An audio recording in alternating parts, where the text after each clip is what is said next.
Assumptions हैं कि gas कैसी होती है, क्या होती है, उसके मॉलिक्यूल्स एक दूसरे से कैसे रिएक्ट करते हैं, ये सारी बातें इसमें होती हैं। तो काइनेटिक थ्योरी ऑफ गैसेस की अगर हम बात करें, KTG बोलते हैं, तो इसके बेसिक क्या क्या एजम्पशंस हैं, क्या क्या इसमें माना गया है कि गैस कैसी होती है, वो हम लोग करते हैं आज का। तो अगर हम बात करें तो सबसे पहली बात कि ये कॉन्सेप्ट आइडियल गैस के लिए दिया गया है। इसमें ऐसा बोला गया है कि आइडियल गैस की बात हो रही है। दूसरी बात अगर हम लोग करें तो किसने किसने KTG में काम किसने किसने किया है। बर्नौली नाम सुना है आपने? बर्नौली, बर्नौली का एटॉमिक में नहीं, एटॉमिक में कहाँ बर्नौली आ गए। बर नहीं नहीं नहीं, बाल्मर थे वो, बाल्मर। बर्नौली अभी आप लोग फ्लूइड मैकेनिक्स पढ़ेंगे ना, तो उसमें बर्नौली का थ्योरम पढ़ेंगे। ठीक है, फ्लूइड पे काम किया इन्होंने बहुत। तो बर्नौली ने इसको आपका प्रपोज किया था, मतलब लाया था KTG के बेसिक एजम्पशंस को, काइनेटिक थ्योरी ऑफ गैसेस को। और बाद में इसमें बहुत सारे साइंटिस्ट जैसे बोल्ट्जमैन थे, और आपके हो गए मैक्सवेल हो गए, इन लोगों ने बहुत काम किया था इसमें। तो है क्या क्या क्या क्या इसमें बेसिक एजम्पशन लिए गए, क्या क्या कहा गया।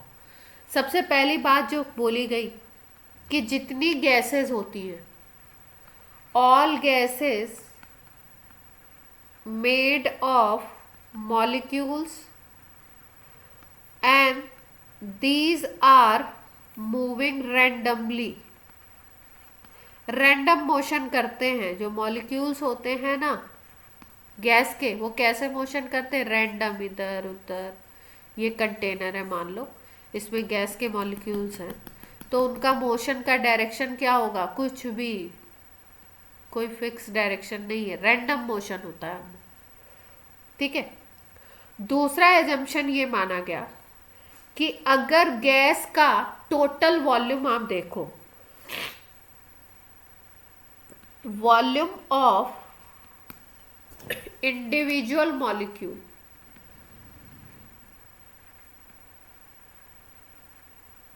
Is negligible. बहुत सारे ये लोग डेरिवेशन निकालेंगे, उसमें ये मानेंगे कि जो वॉल्यूम ऑफ इंडिविजुअल मॉलिक्यूल है वो नेग्लिजिबल है in comparison to volume of gas.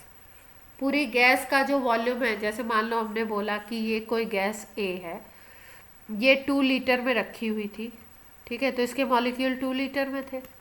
अब इसको हमने 10 लीटर के कंटेनर में डाल दिया, तो अब वॉल्यूम 10 लीटर हो जाएगा ना, क्योंकि ये शेप अटेन कर लेती है ना। अब इसका वॉल्यूम हो गया 10 लीटर। तो ये बोल रहे हैं कि इसमें मान लो ये इंडिविजुअल मॉलिक्यूल्स हैं, तो बोल रहे हैं कि हम लोग ऐसा एजम्पशन लेते हैं कि इंडिविजुअल किसी भी एक मॉलिक्यूल का वॉल्यूम टोटल जो गैस का वॉल्यूम है उसके कंपैरिजन में नेग्लेक्ट कर सकते हैं। थर्ड एजम्पशन है कि भाई जो ये मॉलिक्यूल्स हैं, मॉलिक्यूल्स क्योंकि मोशन कर रहे हैं तो उनमें काइनेटिक एनर्जी होगी ना, काइनेटिक एनर्जी होगा, यस और नो।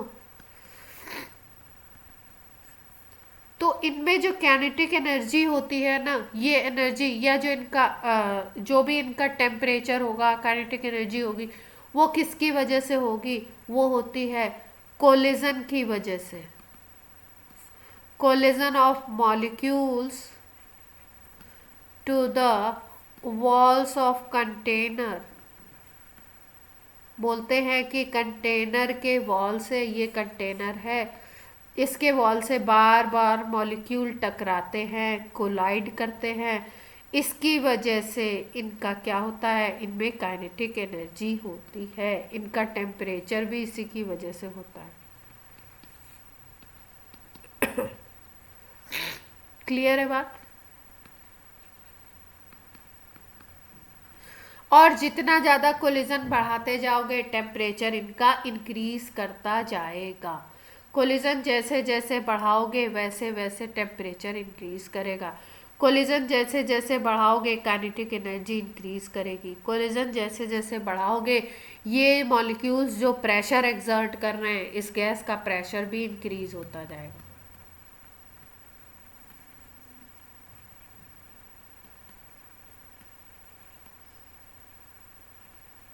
यहाँ तक बात क्लियर है? कोलिजन सुना है ना आपने, फिजिक्स वगैरह में कहीं सुना होगा। ठीक है, कितने तरीके का होता है? अच्छा, दोनों क्या क्या होते हैं, क्या डिफरेंस है?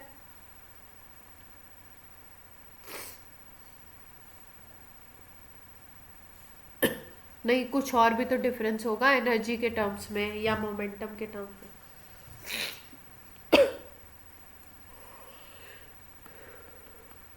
हाँ, देखो, काइनेटिक थ्योरी ऑफ गैसेस में बेसिक एजम्पशन है कि ये जो कोलिजन हो रहा है ना मॉलिक्यूल्स का on the walls of container, container की वॉल पे, वो कैसा होता है, इलास्टिक। मतलब एनर्जी क्या रहेगी, कंजर्व रहेगी, एनर्जी उसकी चेंज नहीं होगी। ये काइनेटिक थ्योरी ऑफ गैसेस के आपके बेसिक एजम्पशन है, ये चीज़ें इसमें मानी गई हैं।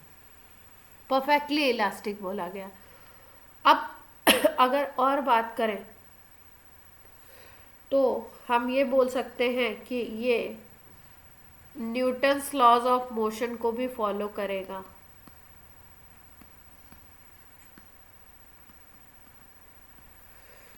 तीसरी बात अगर बोले तो ग्रेविटी के इफेक्ट को नहीं माना जाता है, इसमें ग्रेविटी इफेक्ट को नहीं मानते।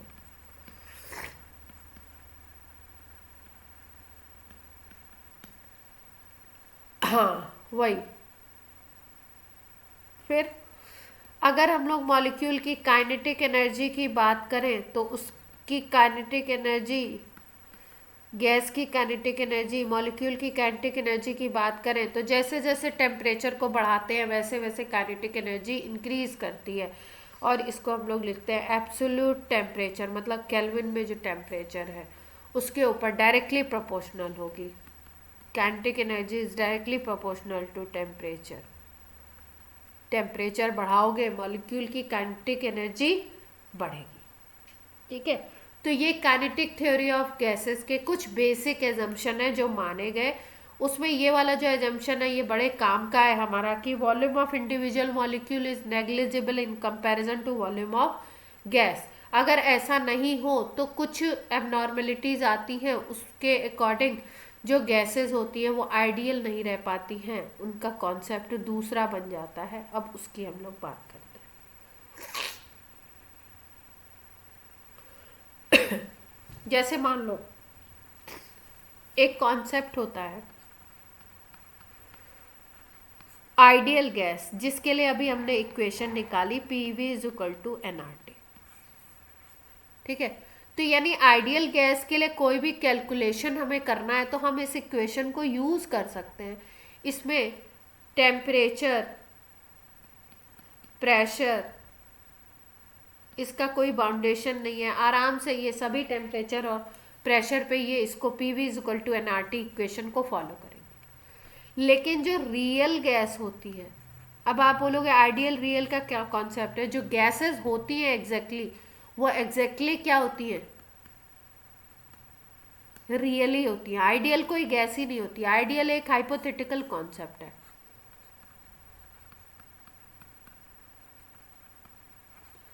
ठीक है, जैसे बोला जाता नहीं है कि श्री रामचंद्र जी या भगवान राम जो थे वो क्या थे, एक आइडियल पुरुष थे। तो आइडियल का मतलब उनके जैसा होना बड़ा मुश्किल है, ऐसा वाला। आइडियल कोई भी कंडीशन होती है तो वो बड़ी मुश्किल होती है, उसको अचीव करना बड़ा मुश्किल होता है। बस उसको लोगों को उस कंडीशन तक पहुंचाने के लिए, लोगों को उतना अच्छा बनाने के लिए ऐसा बोला जाता है ऐसे बनो। ठीक है। तो आइडियल गैस का एक कॉन्सेप्ट, जैसे भगवान राम का कॉन्सेप्ट, उनके जैसा मैन जो है वर्ल्ड में पॉसिबल नहीं है, उतना ग्रेट, उतना महान। तो इसके लिए यहाँ पे भी ये कॉन्सेप्ट है कि रियल गैसेस होती हैं बेसिकली, और वो आइडियल को फॉलो करती हैं किसी कंडीशन में, किसी कंडीशन में नहीं करती हैं। जैसे भी एक छोटू सा एग्जांपल बता देते हैं। जैसे मान लो 4 स्टूडेंट्स हैं, मान लो, है ना, छोटी क्लासेस के हैं, बड़े हो जाते हैं तब तो दिमाग आ जाता है। छोटी क्लासेस के हैं, मान लो 6th क्लास के हैं, है ना। अब मान लो ये रोड पे जा रहे हैं, चारों मूव कर रहे हैं।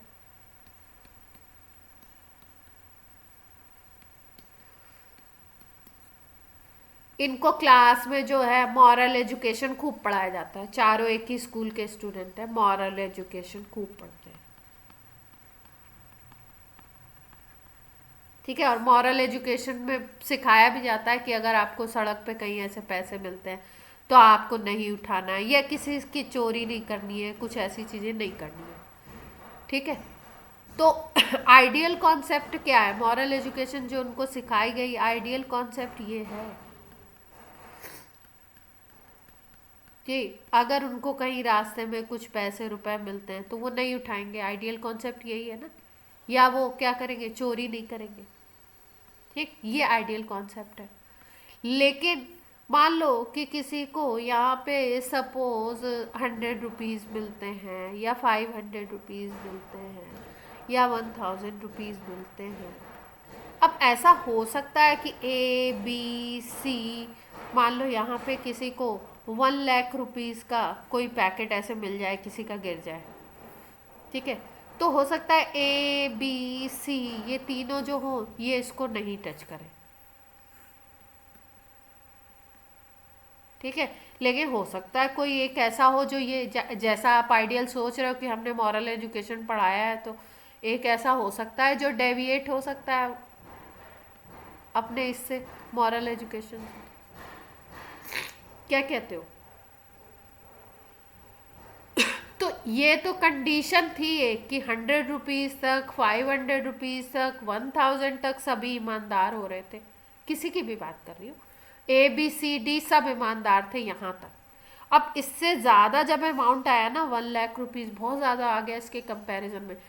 तो ABC तो बेचारे मान लो उस कंडीशन में काम करते रहे, मतलब मॉरल एजुकेशन नहीं भूले, लेकिन D क्या हो गया, तुरंत डेविएट हो गया अपने पाथ से, उसने वो ले लिया, पैसे ले लिए। तो ये जो कॉन्सेप्ट है ये क्या है, आइडियल गैस का जो कॉन्सेप्ट है वो ये कहता है कि किसी भी टेम्परेचर और किसी भी प्रेशर पे, टेम्परेचर प्रेशर आप कोई भी रख लो, उस पर अगर इस इक्वेशन के लिए कुछ हमें कैलकुलेट करना है तो वो पैरामीटर इस इक्वेशन के हिसाब से चलेंगे। मतलब आपके पास प्रेशर है, वॉल्यूम है, टेम्परेचर निकालना है, तो आप ये इक्वेशन यूज़ करके निकाल सकते हो, वो आइडियल बिहेवियर शो करेगी। लेकिन एग्जैक्टली होता क्या है कि एग्जैक्टली इस इक्वेशन को फॉलो नहीं करते हैं गैसेस। हम लोग बेसिक एजम्पशन मान करके, ये मान करके कि कोई गैस आइडियल है, हम कैलकुलेशन कर लेते हैं, अपने कैलकुलेशन को इजी कर लेते हैं। लेकिन बेसिकली जो गैसेस होती हैं वो रियल होती हैं। मतलब हो सकता है कि टेम्परेचर आप बहुत बढ़ा दो तो उनका बिहेवियर चेंज हो जाए, हो सकता है अगर आप प्रेशर को बहुत लो कर दो तो उनका बिहेवियर चेंज हो जाए। तो इनका बिहेवियर किसी टेम्परेचर और किसी प्रेशर पे तो इसको फॉलो करेगा रियल गैसेस, और किसी टेम्परेचर और प्रेशर पे ऐसा भी हो सकता है कि इस इक्वेशन को फॉलो ना करें। तो उसके लिए एक साइंटिस्ट आए जिनका नाम था वंडरवॉल।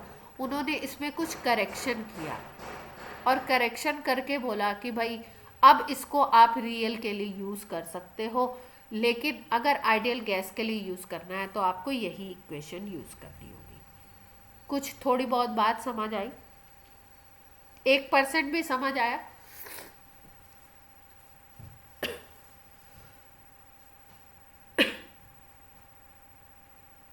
ठीक है। अब हम लोग बात करते हैं भाई, अभी आइडियल पे और बात करेंगे, ये तो एक छोटा सा एक आपको इंट्रो दे दिया। अब हम लोग बात करते हैं, अगर हमें काइनेटिक एनर्जी निकालनी है गैस के मॉलिक्यूल्स की, गैस की, तो हम लोग कैसे निकालेंगे?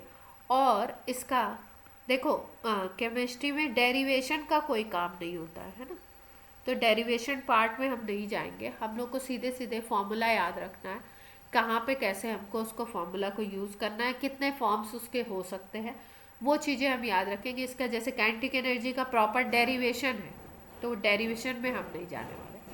हम सीधे सीधे याद रखेंगे कि भाई काइनेटिक एनर्जी कैसे निकाल सकते हैं हम लोग। अगर हम लोग बात करें तो एक रिलेशन है, P V is equal to 1/3 mn v², ये रिलेशन है, ठीक है। अगर हम बोले P क्या है, P है आपका प्रेशर ऑफ गैस। V की अगर बात करें तो V होता है रूट मीन स्क्वायर वेलोसिटी। अभी क्या होती है, कैसे निकालते हैं वो बताएंगे। M की अगर बात करें तो M आपका होगा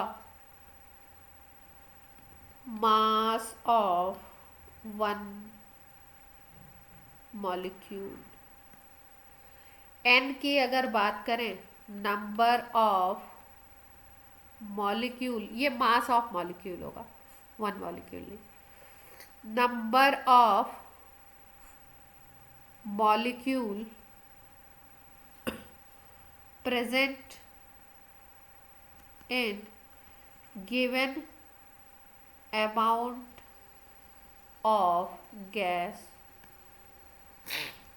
ये आता है P इंटू वी का फॉर्मूला। अब अगर हम बात करें, दो फार्मूला और हमें याद रखते हैं काइनेटिक एनर्जी के लिए। एक काइनेटिक एनर्जी का फॉर्मूला हम याद रखेंगे पर मॉलिक्यूल, एक मॉलिक्यूल के लिए, और दूसरा हम याद रखेंगे एक मोल के लिए, पर मोल।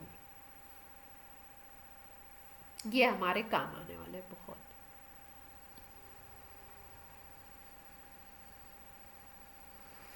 एक है हमारा काइनेटिक एनर्जी पर मॉलिक्यूल अगर निकालनी है तो क्या फॉर्मूला होगा, ये होता है 3/2 kT।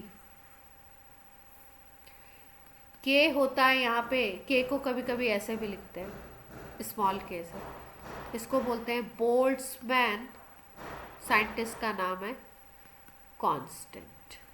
वैल्यू की ज़रूरत नहीं पड़ती है, फिर भी अगर आपको याद रखना है तो कर सकते हैं। 1.38 10⁻⁻16, वैसे ज़रूरत नहीं पड़ती।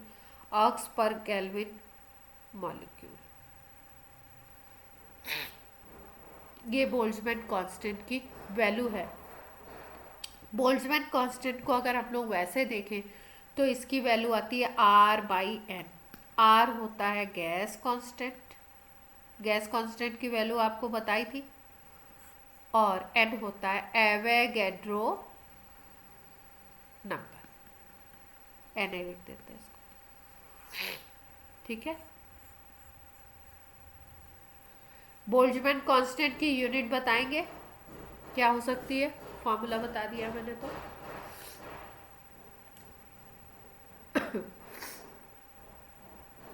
बोल्ट्जमैन कांस्टेंट की यूनिट क्या हो सकती है?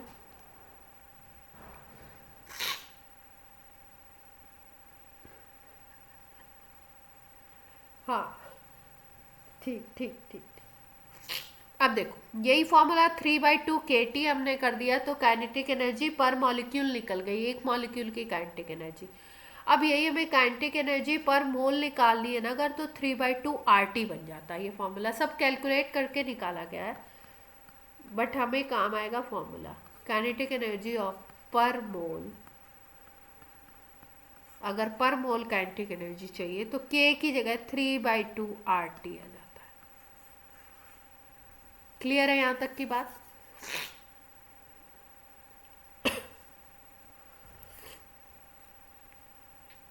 अब देखो, अगर इस फॉर्मूला को हमें यूज करना है तो इसमें आपको ये मास ऑफ वन मॉलिक्यूल नहीं होगा। अगर इस फॉर्मूला को हमको यूज़ करना है तो इस फॉर्मूला को हमको यूज़ करने के लिए हमें रूट मीन स्क्वायर वेलोसिटी क्या होती है, रूट मीन स्क्वायर वेलोसिटी अगर क्वेश्चन में दी है तब तो ठीक है, अगर नहीं दी हुई है तो हम इसको कैसे कैलकुलेट करेंगे इसकी बात करते हैं और होती क्या है वो बात कर लेते हैं, फिर उसके बाद हम लोग इस पर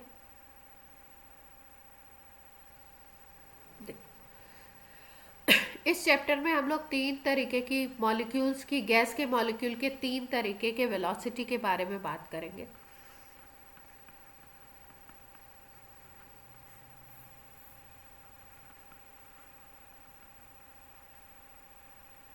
कौन कौन सी है देखो, एक को बोलते हैं एवरेज वेलोसिटी,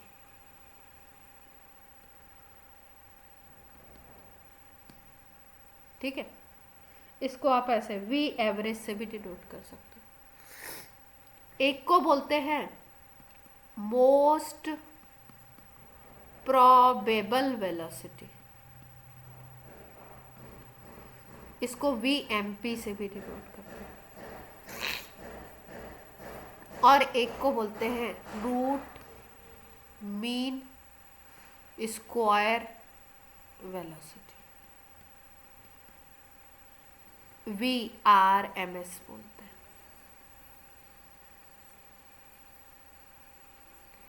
ठीक है, अब होती क्या क्या ये देखते हैं।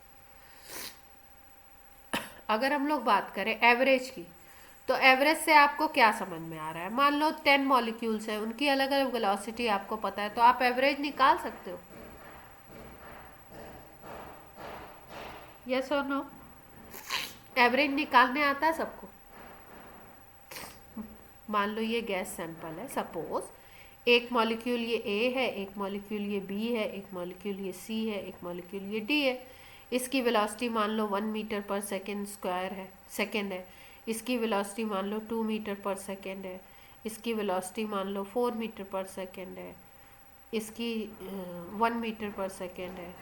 तो अगर सबका एवरेज वेलोसिटी निकालना है तो क्या करें, सबकी वेलोसिटी को ऐड करें, 4 मॉलिक्यूल है मान लो इसमें, और 4 से डिवाइड कर दें तो एवरेज वेलोसिटी आ जाएगी। एवरेज स्पीड बोलेंगे रादर देन वेलोसिटी। क्लियर है बात। तो 1 + 2 + 4 + 1 डिवाइडेड बाई 4 मॉलिक्यूल्स हैं अगर, तो कितना आ गया 2 आ गया। ओके है,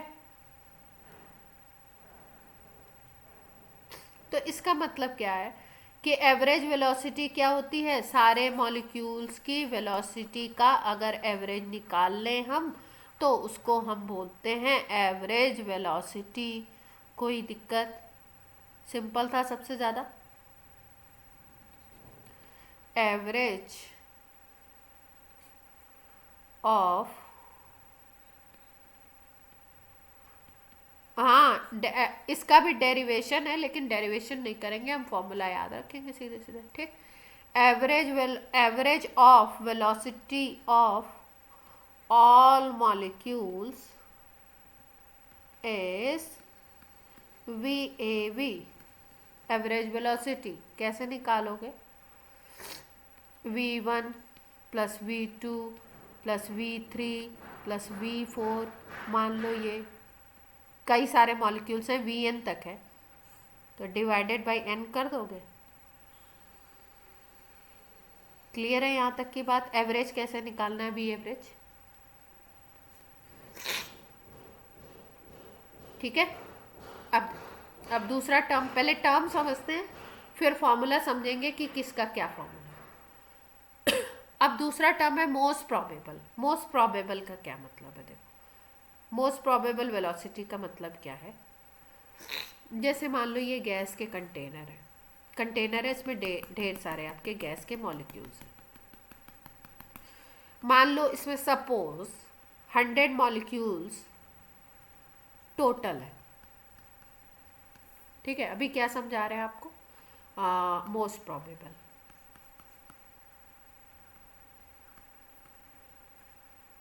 मान लो इसमें 100 मॉलिक्यूल्स टोटल हैं गैस के, है ना। अब आप मानो कि मान लो 70 मॉलिक्यूल्स ऐसे हैं जिनकी वेलोसिटी है आ, मान लो 35 मीटर पर सेकेंड, ठीक है। 70 ऐसे हैं।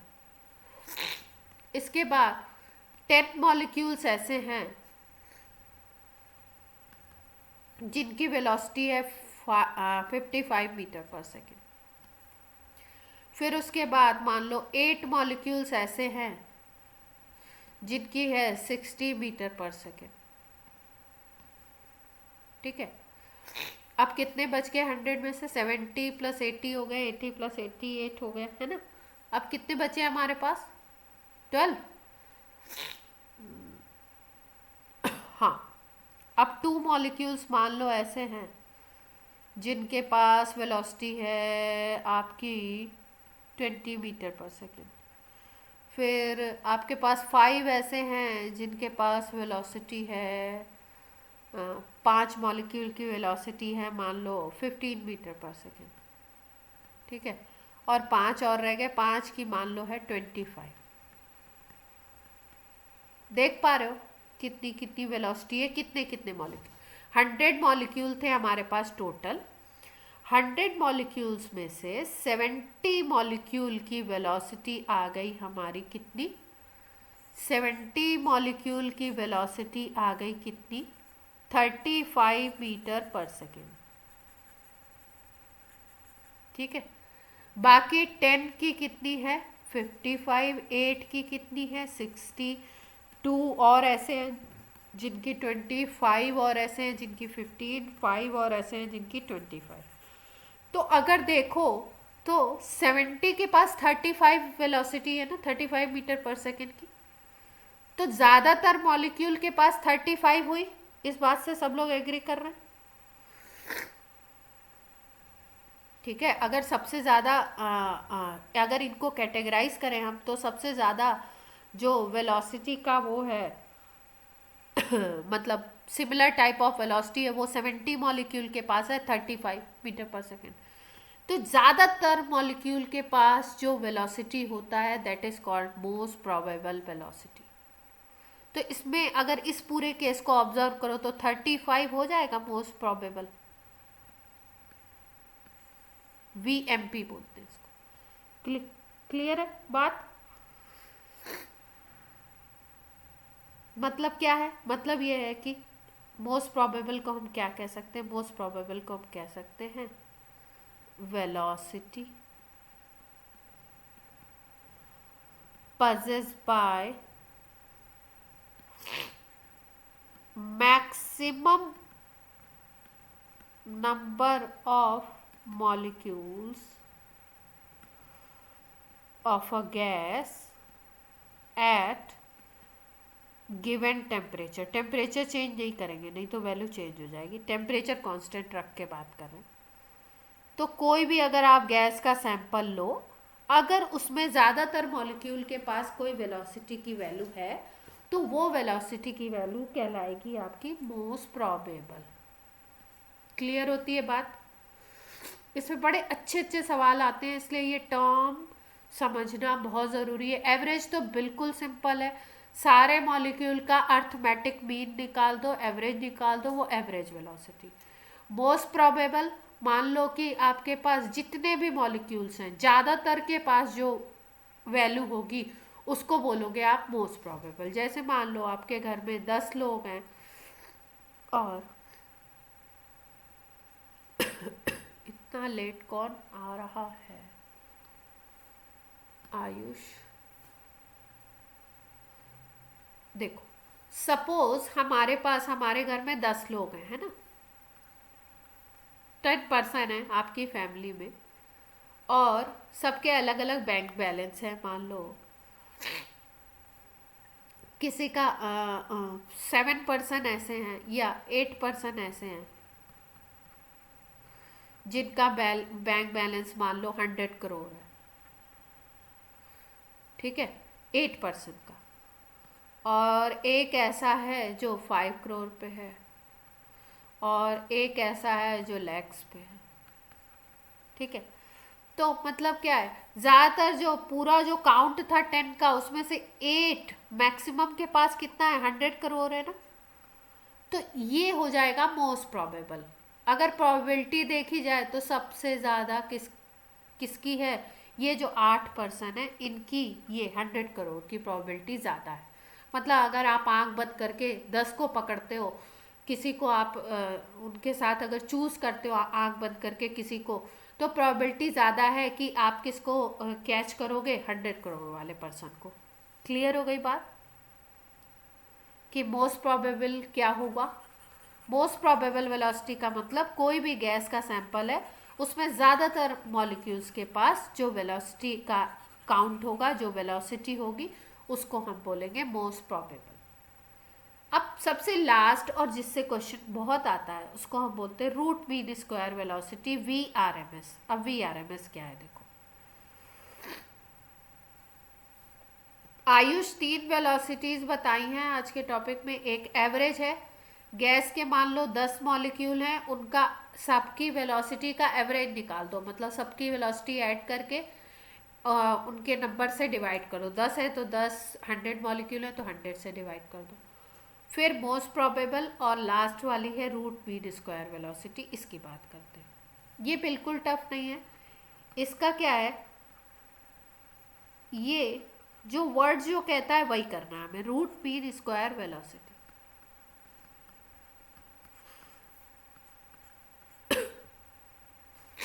सबसे पहले क्या करना है, सबसे पहले अगर हम बात करें तो जितने भी मॉलिक्यूल्स हैं, सपोज मान लो ये गैस है, इसमें 4 मॉलिक्यूल हैं, 1 2 3 4 5, मान लो 5 है।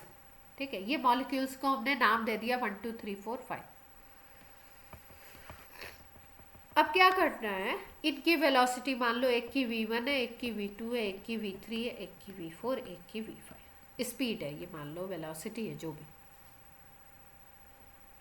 अब सबसे पहले रूट मीन स्क्वायर वेलोसिटी निकालनी है, VRMS निकालना है, तो VRMS निकलता है। सबसे पहले उनका स्क्वायर करो, फिर उनका मीन निकालो, फिर उनका रूट ले लो। मतलब सबसे पहले क्या करना है, स्क्वायर। तो सबका स्क्वायर कर दो, सारे मॉलिक्यूल्स की वेलोसिटी का square. V1 square, V2 square, V3 square, V4 square, V5 square. अब क्या करना है, स्क्वायर के बाद मीन निकालना है। मीन का मतलब एवरेज। अब 5 मॉलिक्यूल हैं तो पांचों का स्क्वायर करने के बाद एवरेज निकालना है। तो एवरेज निकालना है तो कैसे निकाले, सबको क्या करो, ऐड करो। V1 square plus V2 square plus V3 square plus V4 square plus V5 square, जितने भी वेलोसिटी है। यहाँ पे तो हमने 5 का एग्जाम्पल लिया। अब एवरेज निकालने के लिए सबको ऐड करते हैं और जितने होते हैं उसको उससे डिवाइड करते हैं नंबर से। तो 5 मॉलिक्यूल है तो 5 से डिवाइड कर दिया। ठीक है, अब क्या करना है, थर्ड स्टेप, पहले स्क्वायर किया, फिर मीन निकाला, फिर रूट करना है आपको। तो इसका आप रूट ले लेते हैं, तो ये जो वैल्यू आती है इसको बोलते हैं VRMS, root mean square velocity. Clear हुई बात। हाँ,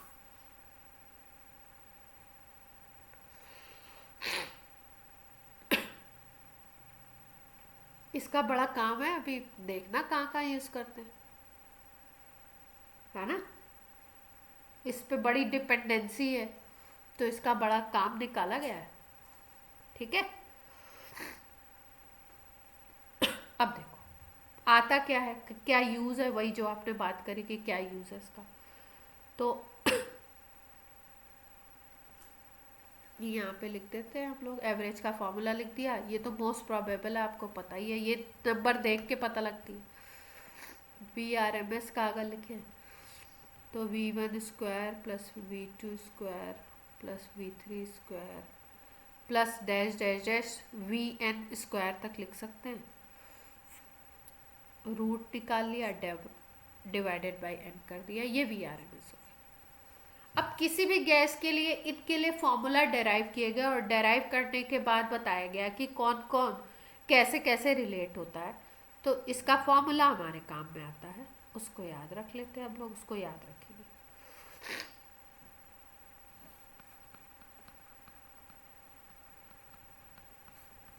फॉर्मूला की अगर बात करें तो वी आर एम एस का अगर फॉर्मूला बोलो तो वी आर एम एस का फॉर्मूला होता है √3 RT/m। यहां पे R है गैस कांस्टेंट, T होगा temperature of gas in kelvin, और m होगा molar mass of gas. Calculate कर लेंगे अगर किसी गैस का टेम्परेचर दिया हो, मोलर मास आपको पता हो तो।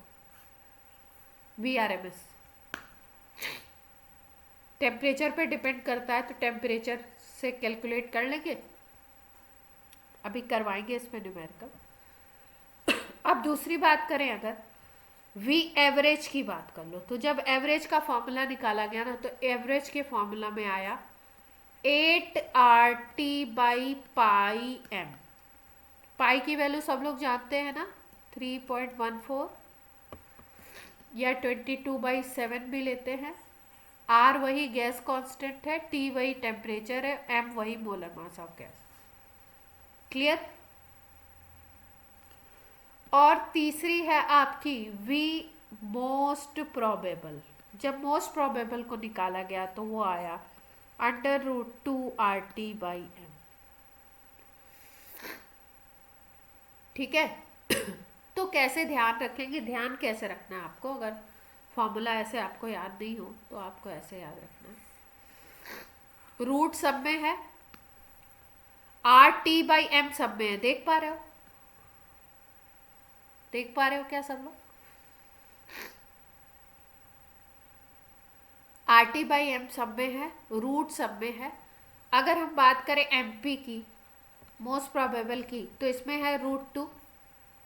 अगर हम बात करें एवरेज की, V एवरेज की बात करें, तो इसमें है आपका √8/π। इसकी अगर बात करो तो √8/π है इसमें। और अगर VRMS की बात करो तो इसमें है √3। बाकी √RT/m सब में है, ये तो कॉमन है, ये तो आना ही है तीनों के फॉर्मूले। तो अगर आप देखो तो आपको ये पता लग रहा है कि √RT/m आ रहा है। अगर कोई गैस, एक ही गैस है और उसके टेम्परेचर को हम चेंज करें तो VRMS भी चेंज होगा, एवरेज भी चेंज होगा और मोस्ट प्रोबेबल भी चेंज होगा। टेम्परेचर पे तीनों डिपेंडेंट है, कह सकते हो। VMP भी टेम्परेचर √T पे डिपेंडेंट है, √RT/m है। V एवरेज भी टेम्परेचर पे डिपेंडेंट है, और V आपका RMS भी टेम्परेचर पे डिपेंडेंट है। ठीक है। अब देखो नीट और जेईई मेंस का फेवरेट क्वेश्चन, एडवांस में थोड़ा और अच्छे लेवल के बनाते हैं इस पे। नीट और इसमें क्या पूछते हैं, तीनों का रेशियो पूछ लेते हैं।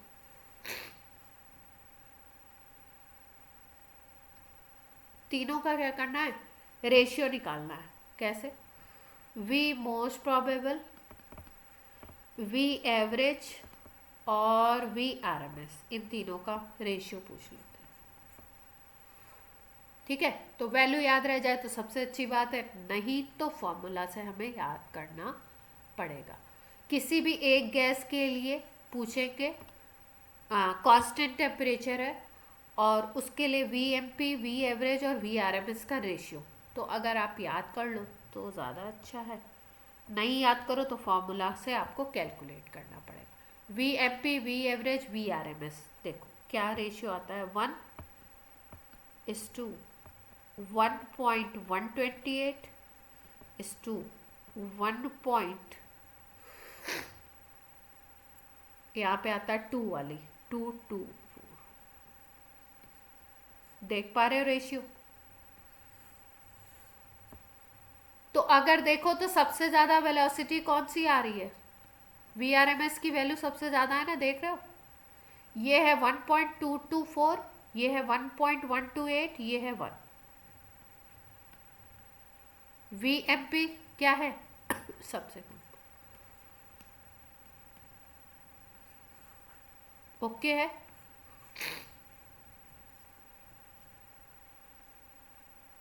अब ये रेशियो निकाला कैसे हमने, आप सोच रहे हो कैसे निकाल दिया, फॉर्मूला को यूज किया सीधे सीधे इसको। भाई एमपी लेना था, एवरेज लेना था, और क्या लेना था।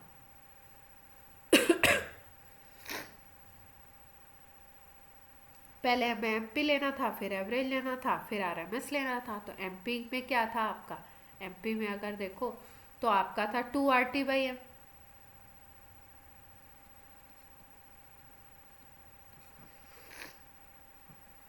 अगर एवरेज में बोलें तो एवरेज में क्या था, एवरेज में था आपका, रेशियो निकालना थी, 8 RT/πM था। और तीसरा अगर आरएमएस वेलोसिटी बोलो तो 3 RT/M, यही तो था। अब जब रेशियो निकालते हैं तो जो कॉमन चीज़ें होती हैं वो कट जाती हैं, तो ये तो सारा उड़ जाएगा। तो बचेगा क्या, यहाँ पे √2, यहाँ पे √8/π, यहाँ पे √3। √2 की वैल्यू 1.414 होती है। अब सॉल्व करने का काम है, मतलब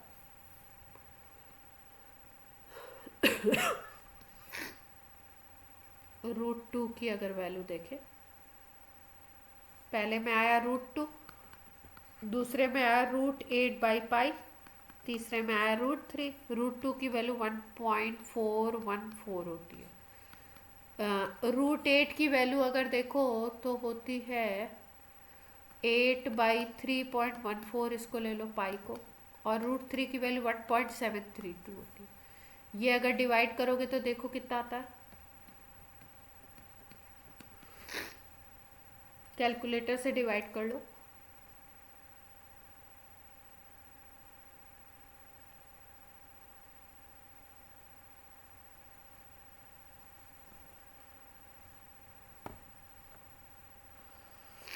वन 1.59। अच्छा,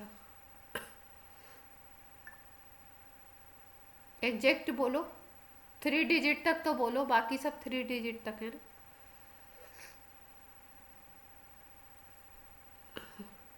रूट मतलब रूट वाला वो नहीं है क्या। हाँ, रूट को भी यूज़ करो, मेरे पास तो पता नहीं क्या है ये, 8/3.14। ये थोड़ा डेटा वैसा है ना, तो इसीलिए तो मैंने बोला कि अगर हम लोग वैल्यू याद रख लेंगे तो ज़्यादा अच्छा रहेगा। कैलकुलेट कैसे किया है ये बता रही हूँ आपको। अब ये √2.547 की वैल्यू क्या होगी वो पता नहीं।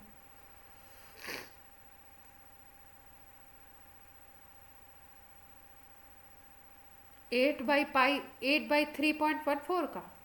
अच्छा, तो मेरा कैसे गलत आ गया, कुछ गड़बड़ कर दिया हूँ। अच्छा, रूट की वैल्यू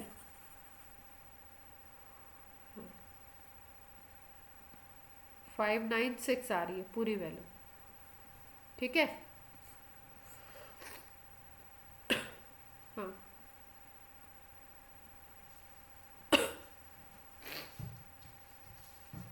अब अगर सब में डिवाइड कर दोगे तो आ जाएगा। यहाँ पे अगर 1 लेना है आपको एमपी वाले में, तो आप सब में इससे डिवाइड कर देंगे तो वैल्यू आ जाएगी।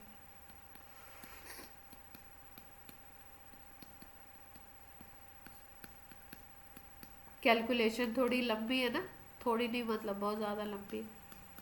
तो इसके लिए हम लोग क्या करते हैं, हम लोग वैल्यू याद रखते हैं। या तो ये याद रखो √2, √8/π और √3। लेकिन क्वेश्चन जो आया हुआ है नीट और मेंस में वो ये आया हुआ है ऐसे। क्लियर है।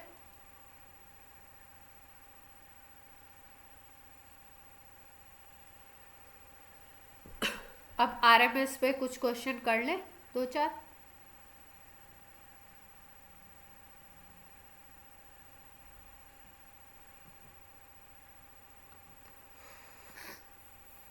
किए जाए, क्या कहते हैं।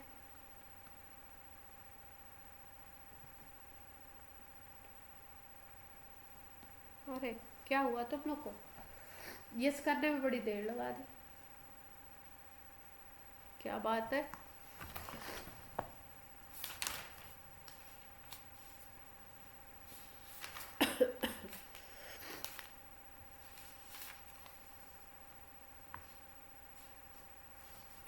देखो क्वेश्चन है आपका,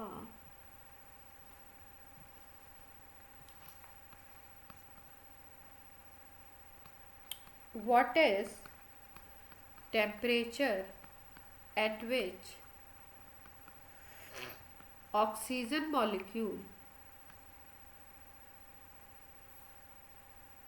have same RMS velocity, RMS velocity का मतलब VRMS की बात कर रहे हैं, as hydrogen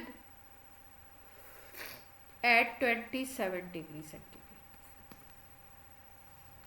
ठीक है, देखो क्वेश्चन क्या कह रहा है, क्वेश्चन कह रहा है कि दो गैसेस हैं, ऑक्सीजन है और हाइड्रोजन है। ठीक है, बोल रहे हैं दोनों की सेम आरएमएस वेलोसिटी हो जाए, मतलब इसका वी आरएमएस का मान लो x वैल्यू है और इसका वी आरएमएस का मान लो इसका भी वैल्यू x हो, सेम वैल्यू। अब हाइड्रोजन जो है वो किस टेम्परेचर पे, 27 डिग्री सेंटीग्रेड पे है, और पूछ रहे हैं कि ऑक्सीजन का कौन सा ऐसा टेम्परेचर होगा जिसपे इन दोनों का आरएमएस इक्वल हो जाएगा, मतलब इसके लिए टेम्परेचर आपको निकालना। क्लियर? अब दोनों के लिए वी आर एम एस लिख लें। वी आर एम एस का फॉर्मूला हम याद रखते हैं, वी आर एम एस होता है किसी भी गैस के लिए √3 RT/m। अब मान लो हम पहले लिखते हैं ऑक्सीजन के लिए, तो √3 R गैस कांस्टेंट है, ऑक्सीजन के लिए टेम्परेचर हमें निकालना है, T मान लेते हैं। ऑक्सीजन का मोलर मास क्या होगा, 16 + 16 32 हो जाएगा, और V oxygen V R M S जो हम मान रहे हैं ऑक्सीजन का वो x मान ले रहे हैं। अब यही चीज हाइड्रोजन के लिए देख लो, अगर हाइड्रोजन के लिए देखो तो वी हाइड्रोजन क्या हो जाएगा, √3 R हाँ टेम्परेचर देखो इसके लिए क्या दिया हुआ, टेम्परेचर इसके लिए दिया हुआ 27 डिग्री सेंटीग्रेड। इसको केल्विन में कन्वर्ट करेंगे। कोई कुछ कह रहा है, क्या कह रहे हो? 300 केल्विन में इसको कन्वर्ट कर लिया तो यहाँ पे 300 केल्विन आ गया। इसका टेम्परेचर दिया है, इसका पूछा है। अब यहाँ पे अगर मास देखो हाइड्रोजन का तो 2 आता है, तो यहाँ पे VH2 आ गया आपका √900/2R। इसको भी x मान लो क्योंकि x है ना, दोनों सेम है तो दोनों को x मान लिया। लेफ्ट हैंड साइड इक्वल है तो राइट हैंड साइड भी इक्वल होगी, इक्वल कर दो। हाँ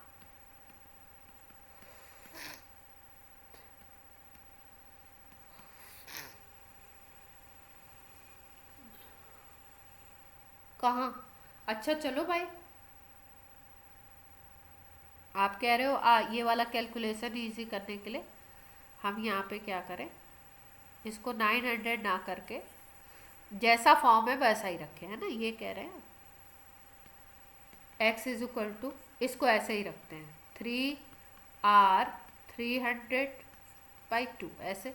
ठीक, अब इक्वल कर लेते हैं √3RT/32 और ये हो गया √3R 300, दोनों इक्वल है वेलोसिटी तो इक्वल कर दी। अब √3 √R ये सारे उड़ जाएंगे। ठीक है, अब यहाँ पे बचा √T, यहाँ पे बचा 32, यहाँ पे बचा आपका 300 में अगर डिवाइड करोगे तो √150 बचेगा। अब दोनों का स्क्वायर कर दो दोनों तरफ, तो दोनों तरफ जब स्क्वायर करोगे तो क्या आ जाएगा, स्क्वायर करते ही रूट हट जाते हैं ना,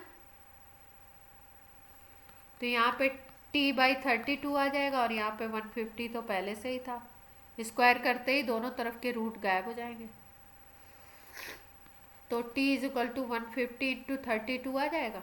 अब ये तो केल्विन में आएगा, जो ऑप्शंस दिए हैं वो डिग्री सेंटीग्रेड में दिए हैं, तो वो निकाल लें। ये क्या आएगी वैल्यू?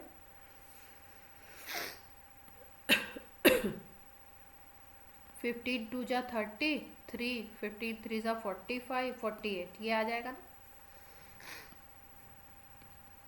केल्विन में। अब ये केल्विन में आ गया तो आप डिग्री सेंटीग्रेड में निकाल सकते हो। 4800 माइनस 273 कर दो, आंसर्स डिग्री सेंटीग्रेड में दिए हुए तो आंसर निकल आएगा। ठीक है,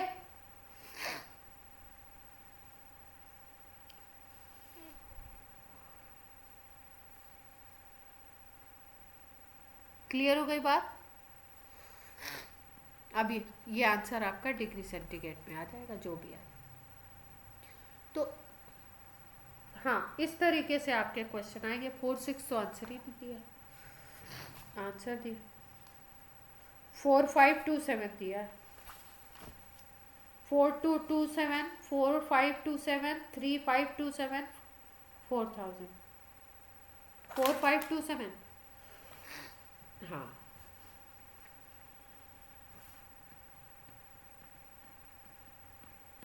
क्लियर हो गई बात? अब कोई भी वेलोसिटी हो उसको कंपेयर कर सकते हैं, पक्का?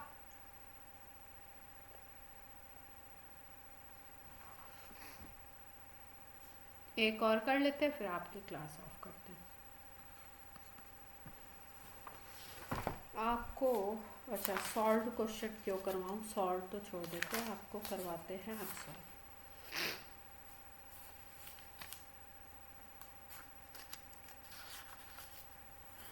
देखो क्वेश्चन अच्छा है, कर लेते हैं।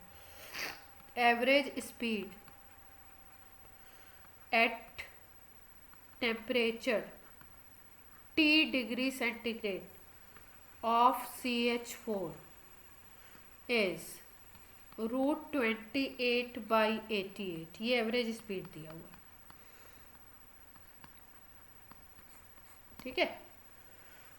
अब आपको बोल रहे हैं T की वैल्यू निकालनी, तो एवरेज स्पीड का क्या फॉर्मूला बताया था आपको? √8RT/πm था, V एवरेज यही तो था। अब CH4 के लिए मोलर मास कितना होगा? 12 + 4 16 हम ले सकते हैं।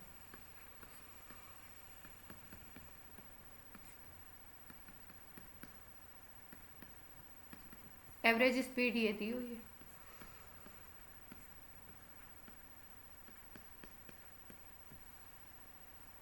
T निकालना है। अब इजी कैलकुलेशन के लिए क्या करें? ये तो कट जाएगा यहाँ पे, सीधे सीधे स्क्वायर कर दे दोनों तरफ का,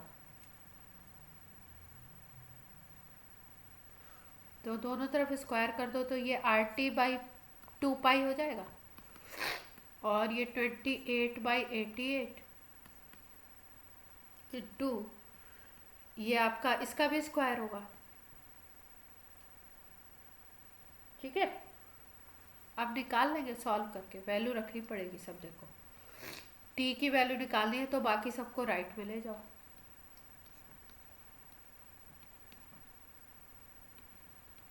पाई की वैल्यू 22/7 रख दो तो ये अपना 88 कट जाएगा, देख पा रहे हैं? 2π उधर जाएगा ना, तो 2π की वैल्यू 22/7 रख दिया।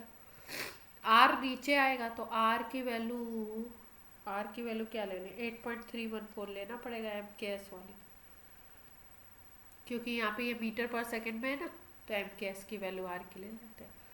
अब ये 22 आपका कट गया 4 टाइम्स, ये 7 टाइम्स, ये 7 7 उड़ गया। अब बचता क्या है देख लो, 2 डिवाइडेड बाई 8.314, यही तो बचता है। तो सॉल्व कर लेंगे इसको।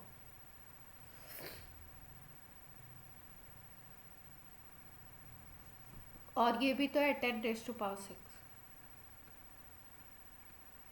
इसको भूल गए थे ना अपन। अब सॉल्व कर लो इसको। 2 आ गया, ये आ गई वैल्यू। इसको सॉल्व कर लेना तो टेम्परेचर आएगा ये केल्विन में।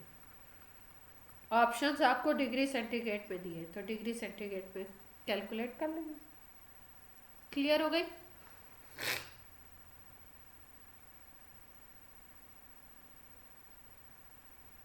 बच्चा पार्टी।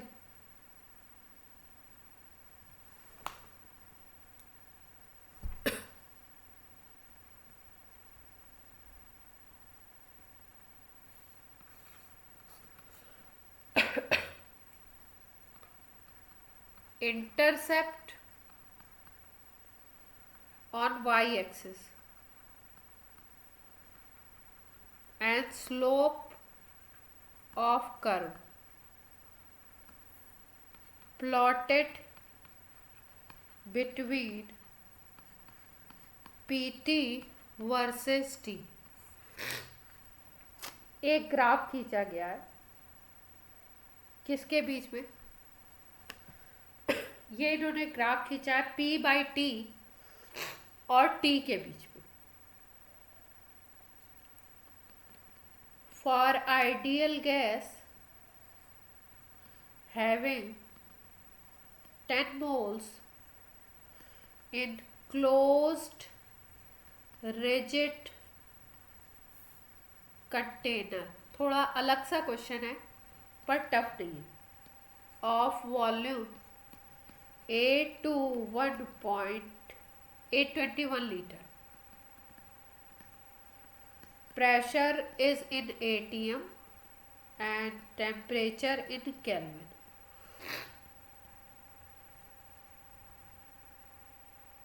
are respectively।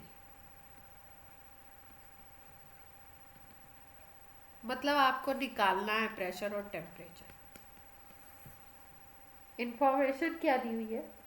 कोई आइडियल गैस है, आइडियल गैस के लिए 10 मोल्स उसके दिए हुए हैं, एन का नंबर दिया है, 82 लीटर उसका वॉल्यूम है, रिजिड कंटेनर है क्लोज, और आपको ग्राफ खींचा गया P/T और T के बीच में। कैसे सोच सकते हैं? थोड़ा सा दिमाग लगाओ, सोचो, फिर बात करते हैं।